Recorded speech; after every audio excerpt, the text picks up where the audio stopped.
Hey guys, I am in the process of making the closeout header panel that goes up here. So the headliner, let me get this better. The headliner will ride across here, then curve down, and it will follow the curve of these Suburban ribs. So he's going to come. In this case, you got a minor step here on this 12 gauge. So he's going to step down under here and go into this closeout that's going to go here. I'll need to put a strip across for mounting, but I'm going to build the closeout first. Okay? And so basically I'm going to cover this, come down, and get enough for my 5/8 channel for my rubber molding, right? Rubber molding is going to come in there, and I'm going to come down, under, bend up to pinch against that rubber molding. At this point, I probably can also tie in this radius for that rubber molding and end it somewhere here in the vertical, and then these will be final trim pieces. So making this panel is where I am into right now. So I sketched out a drawing, and it needs to drift from roughly 1/2 inch over a span of 42.5 inches. It needs to come out 5 inches from that header, from a straight line, an imaginary excuse me, straight line, to clear the windshield wiper motor. On a side profile, it needs to return 4 inches, bend up 1/2 to allow for my 5/8 channel in the at the windshield. Okay, and then the headliner will go in over the top of this. Okay, from looking from this is the top down, looking from, let me think here, the headliner, yeah, that's looking at the top down.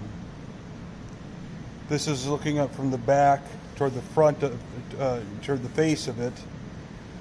And so you've got the bow in the headliner, 4.5, 5 inch, and then back to 4.5. That's the drift, or the radius, if you will, of the bows at the top.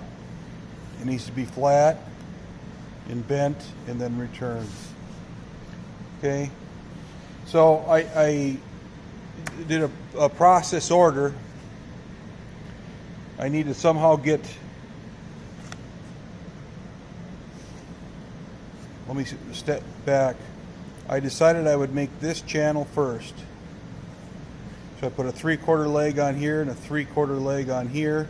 I will weld in this final piece in the end.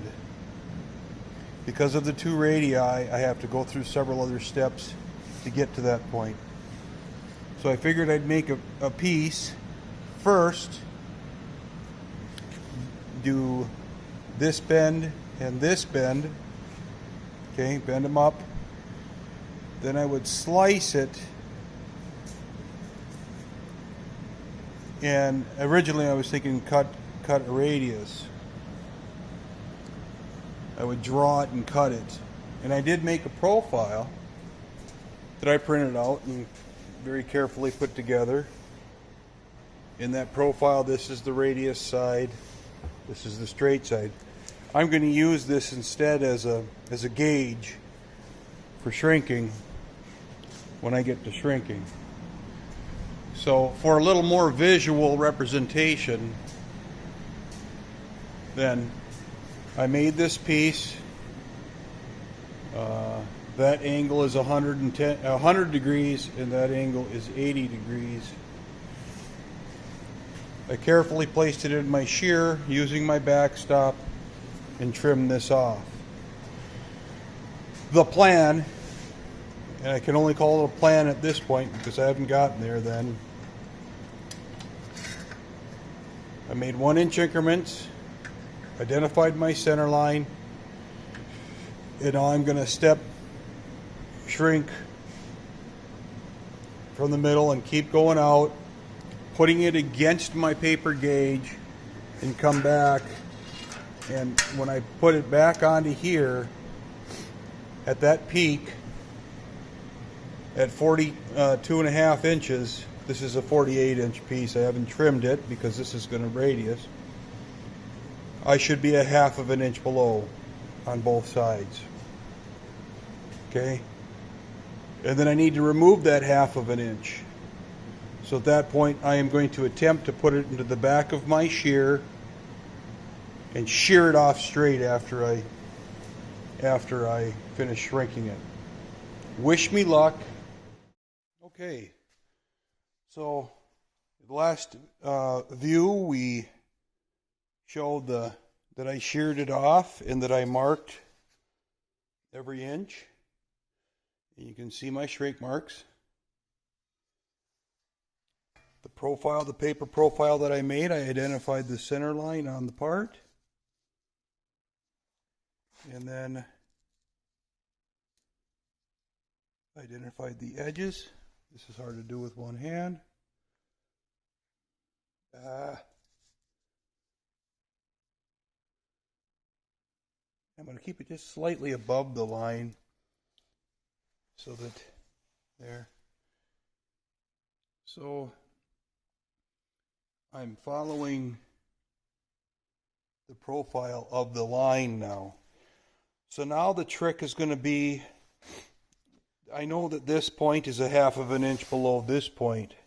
So now I'm going to identify a 1/2 of an inch on this side and on this side, with hopes that I can get this to fit in the back side of the shear and then shear it off straight. So if I can shear it off straight, then I can weld her back to there. It'll have to be TIG welded, I'm thinking, but if I shear it off straight, I should have no gaps at all. So that's versus a cutoff wheel. If I have to go to the cutoff wheel, I have to go to the cutoff wheel. But the point here being that if I've established the profile, it's relaxed, it's not moving anywhere because it's been shrunk.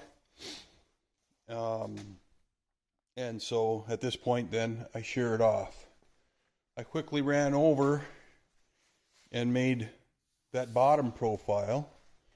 So again, that top profile will be on here with the crown of the top of the roof. And then once that is re-welded back onto there, then I'll shrink them both to get my profile, my larger profile. And then I will cut that, once that's curved, that profile into this, and that I'll have to do with a cutoff wheel or my, my shear, my throatless shear right here. You can pull that out and you can stay very close to a line with that. And then this piece then, with that shape, will be welded onto here. Then I'll have a 3-dimensional solid that will become the header for that. There's more that I want to do, but we'll get to that later. Like, one thing to kind of consider at this point is, how am I going to mount it? All right, I sheared it. I'm touching right here and right here, and you can see the gap right there. When I put the top profile against that, this needs to come together right there and over there, over the length up till there, about this point. then she starts to gap pretty good in this point. So I had some, see the same thing.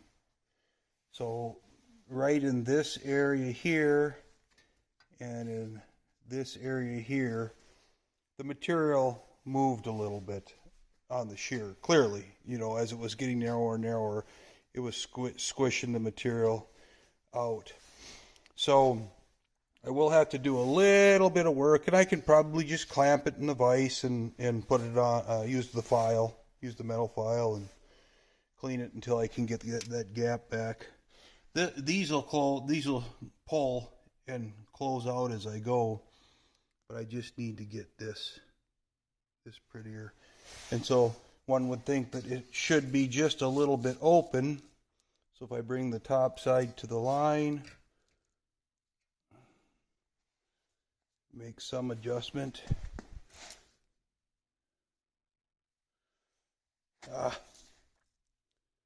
Okay, so I'm just a minute. Okay, that's a pretty good representation. So there's a little bit of line there, a little bit of line there, and more here, meaning he's got to go a little bit more. So that represents one side of this. Come on. Flat and butted, and I got to pull this down. See? So the same kind of thing. So again, I just have to clean up in this area here and this area right here. When I push these two together, I got to close out right there, that gap, and the same thing. So I just got to file this until I can get her all the way close. My finish dimension isn't critical. I'm trying to achieve 5 inches. Well, actually on the ID, it's kind of hard to do because these are bent at 90. Come on. I'll put it on the 1 at the center line. And we can see we're 5 1/16. And this is 18 gauge, 040.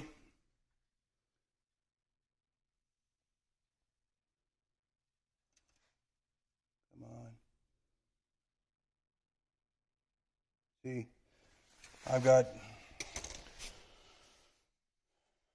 I will take that up on this, and I will achieve my 5 inch. Plus or minus, a 32nd, but we can live with that. So it's coming good. All right, I have it TIG welded. You can see I still have some dolly work to do. Ground it down. Now I got to work on bringing the weld up, but I mean it's about ready to finish. I got the bottom side ground so that I can dolly it, but at this point I'm going to stop because I still have to put the bottom piece on. So again, let's get a perspective. This here, we'll set it up right there. So that crown now is the header. That's the bottom. And now this needs to go onto the bottom. Right? To return it back to the windshield. However, this needs to be, it needs to go down to 1/2 inch right there. And right there, and start at wherever it is, 5 inches right there. So I'll begin marking my 1-inch increments on both legs of this and start the process of shrinking that into a curve. So that's where I'm at. Okay. Excuse me. I just finished welding the backside of the piece.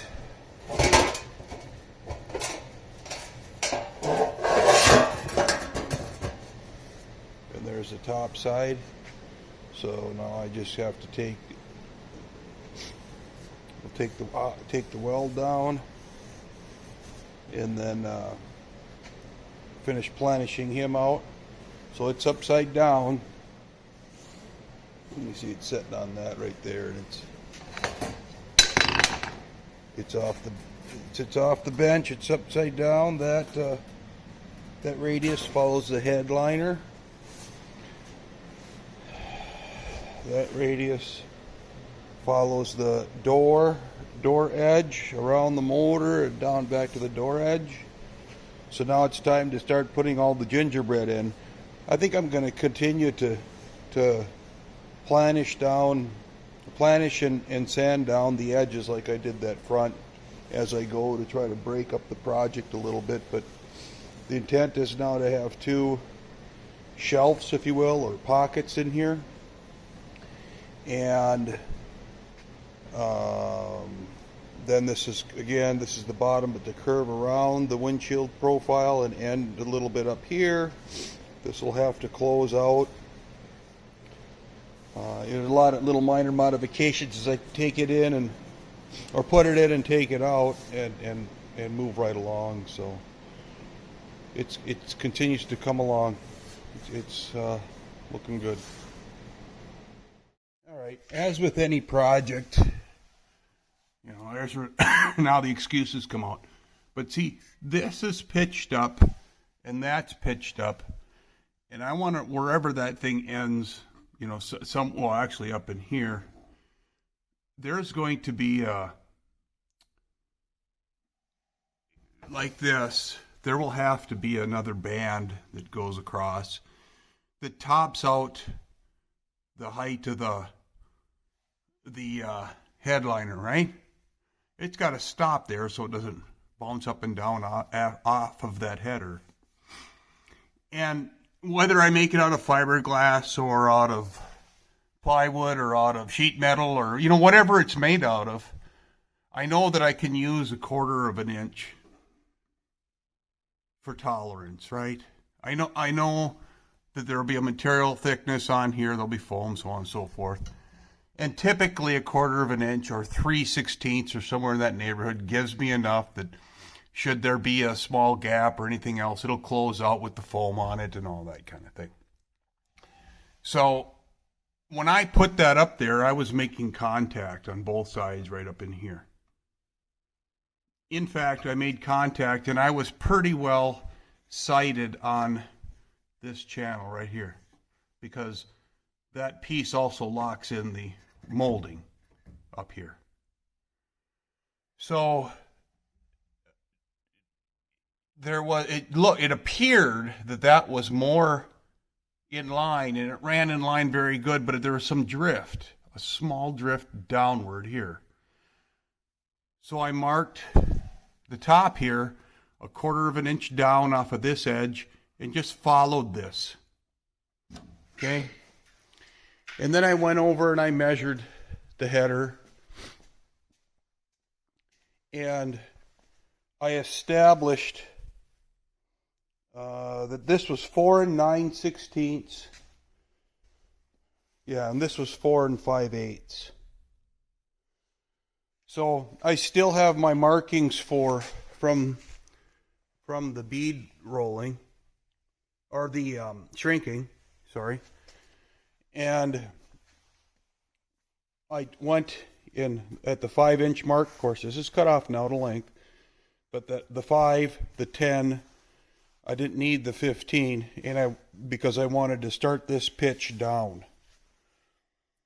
And so I took 3/8 off of here and 5/16 off of here in a pie. Now I welded, this one's already welded up. I brought her down and welded it up. And this one I'm just starting to weld him up. So I'll finish him out. There's going to be a little more dolly work on this.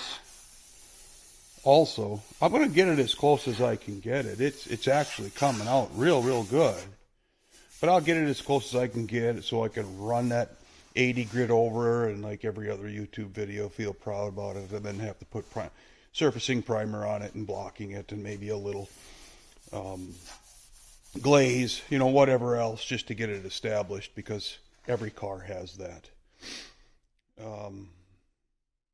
I shouldn't say every, but many cars have that. I'm not scared of that. So anyway, I just took this pitch a little bit more, again 3/8 of an inch, to establish a 1/4 of an inch gap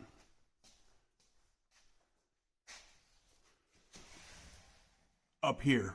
That way when this band, this headliner piece, will just probably be a piece of broke material at 90 degrees or a C-channel or anything of that nature that will tie in. Maybe I'll just weld it on here, you know, lay it on the top and just stitch it here and there. That'll follow this roof line. That header piece will then come up. Half of it'll be on underneath it, you know, and the other half will be sticking out so that I have some support for the headliner. So, because the headliner is going to end right, you know, about right here, you know, in front of the, or just at the motor, and that piece is just beyond. Well, it's a 3/4 inch roll, and it's about measured about a 1/4 inch away from the highest spot, which is this. So, you know, about an inch in, but if it were 2 inches, it'd be an inch this way and an inch that way. So, anyway, progress. So, what in the Sam? Okay. So now I've got it sanded up. I had to do an eyebrow in it to clear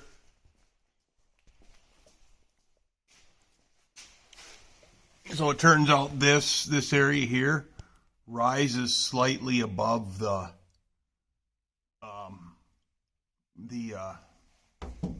headliner. So he comes down and he just a CH, that's a small amount just above there.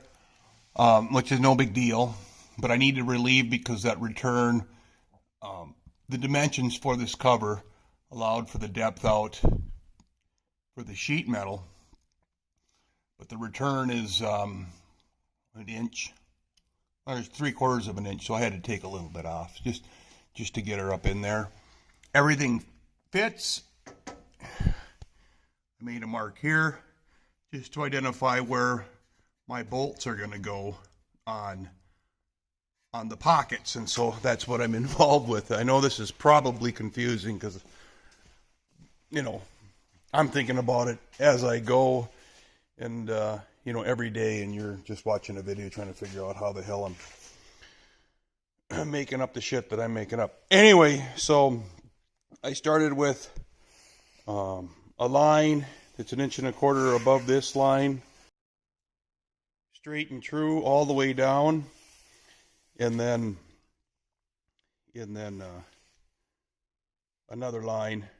Now, of course, this radiuses, but I wasn't going to radius in the pocket, so I did a straight line going up at an angle.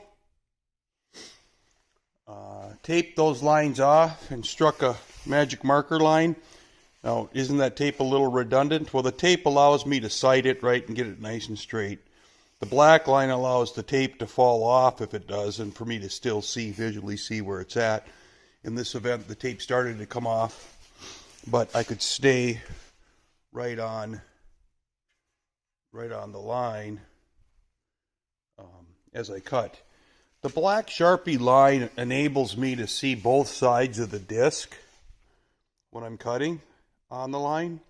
I can see the hint of it from this side or from this side, so it allows me to to make those kinds of cuts, and then just maintain straightness, right? You know, because I can see the black line on both sides. I can see if I'm drifting. So that works out pretty well for me. Now I'm going to flip it over and cut this side, and then this will be a great big slot pocket kind of thing that will be inside the, you know, put your cell phone on it, that kind of stuff. Some place to put it. I'm not anticipating a glove box. Well, I can't do a glove box. I've got absolutely no room. You know, if I do console, the console will probably have some storage in it. Don't know. But I do know that I'm going to have a cell phone. I'm going to have cup holders, 2 cup holders, for sure, in the front. Because that's the guy I am, and that's what I need to keep myself satisfied. And you'll note that I talked earlier about planishing. I just started planishing and then sanded. Now you can kind of see why. I'll have to get to a stage where I do finish planishing all this out and bringing all the small little imperfections to the surface. But there's so much still left to do that you can dress each side as you go. But until this is a finished piece, it's going to need to be tapped. Right? It's going to need to be tapped because it'll be welded on. You can't break the laws of physics. So, with that being said, I'm going to continue cutting the other side, and we'll start to see how this thing kind of comes together. A couple of concepts on this, only concepts at this point. So I got this area behind the motor, and one thing is, you know, I could put the rear view mirror on there flat. I think, you know, I just think that might look kind of goofy. Number one. And number two, a rear view mirror on this. You just can't, I can see the lathe. Sorry about that. Right? You're not going to see, you know, jack behind this rear view mirror. So one of the concepts I'm working on in my head is probably going with a third brake light with a camera in it. And then that I would just do an LCD about the same size as my phone. I can't show you my phone because, well, I'm using it. And that would fit right into that area. Just an LCD, liquid crystal display. Is that what they call them now? A display that would go on in reverse, but that I could turn on and off, and hopefully like a touch screen up here. And that would be my rear view camera. It'd give me a much broader view. Just thoughts. Let me know what you think. But that's kind of what is going through my mind. Got to get that all figured out before before I wire through the headliner and the lights and all that. But anyway, that's where I'm at. Well, would you look at that? Got her setting up there. It's holding a piece of molding in. Okay. Let's see if we can get a shot. So it follows the bottom side of the channel, holds the window molding in. It's just clamped on. I got a clamp up there and a clamp right here. That's all it's holding it on. I just wanted a visual. Note that it comes out flush here with the door. The garnish molding, which I'll have to put on to make sure that I have clearance, but it'll just be flush with the garnish molding going down the door, both sides.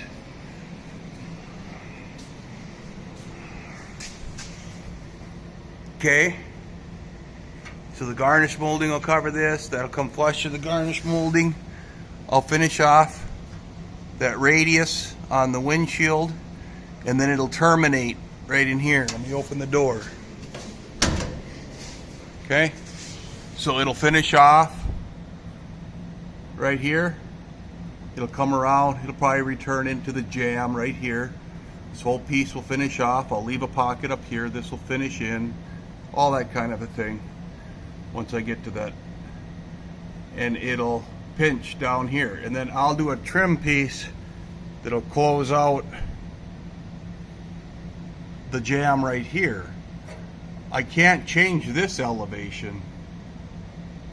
I can only come out because again the door hangs out to here. So this is a pretty simple piece that kind of just goes in here and ties in with the dash. it'll fit all in here and make this look right. So it's really coming along. It's really coming along, and it's gonna work. You know, some comments said, "Oh, it's so big." It is. It is. There's a rise up there. I mean, 4.5 inches, I guess, if that's big. Right here, or five right at the dead center, and then it drifts down. But now I got my pockets. I do something like I was saying earlier with a camera or something of that nature for a rear view mirror. Maybe we can watch movies. You know, who knows? Okay, what has happened so far? Okay. The last time we watched, we cut that radius, giving us some relief all the way across the top. Went in 7 inches, cut it, curved that down just a little bit. Built these 2 cans, okay?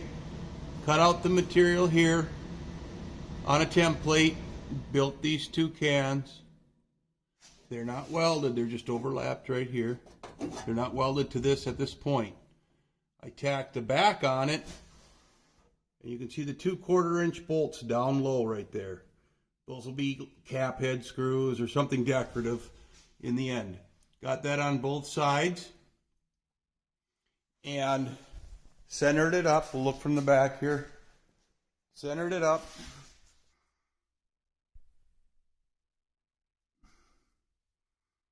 Okay, and now I have my little trays. I'll mark them out.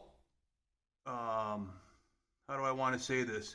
I'll scribe around the outside. I'll tack them on to right there where I get, when I finish positioning the metal, I'll finish positioning that. I got to come out just a small amount on the top. It's centered on the doors now. Okay, right there. And right there. So I got my gaps. So I'll have to put my garnish molding on. Make sure I have clearance. I still have to bend the arcs right down in the corners there to come around, and then have a separate transition piece that fills in down by the dash. I'm flush with the top of the windshield, bottom of the top of the windshield for that channel. Okay, you don't. You just see the line. Okay, so at this point now, with these built out, I'm going to just put a couple of tacks on each side, maybe one down here. It really doesn't matter, just to hold that in position. Then I'll scribe it. When I made the back piece, I dropped the bottom of the back piece down 1/4 of an inch. There's extra material on this back panel. And so I'm going to drop this down so that I have a lip all the way around to this center point. So you can see there's a little stress in this side, little bit in that side, not as much. But I mean, the point being is that I'll bring that down so there is a lip in there. So whatever I put in there won't come back to me, you know, that kind of thing. So, and I'll leave enough room so that I can put felt or you know, thin rubber. Probably be best to have a kind of a thin rubber bottom in there so it doesn't scratch it up. And then I'll just TIG weld all the way around the perimeter with this cut off his waist. So that is the phase that we're in right now.